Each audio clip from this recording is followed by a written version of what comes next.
Hi, me again with Corel Roll Tips and Tricks, and I just got through making this little squiggle, and I started thinking after I'm waiting for the other video to load, and these lines are thick lines and they're kind of blunt on the end, and most of you know this, but I thought, you know what, it would be neat to have the lines curved on the end or rounded, so just double click on your pen tool with that selected, and select right here, you've got line cap square, line caps round, or line caps extended. So let's go round.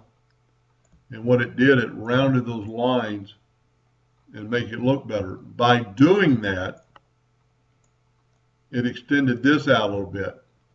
So to be able to change that, you need to click on your line, go up to arrange. Because there are two lines there with an empty space, you can break the line apart and then grab your virtual segment delete key and just delete that little, let's zoom in here.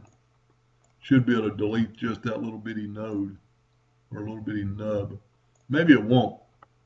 Tell you what we could do, let's just back up here, grab the shape tool and just hold down the control button and just move that out of the way a little bit.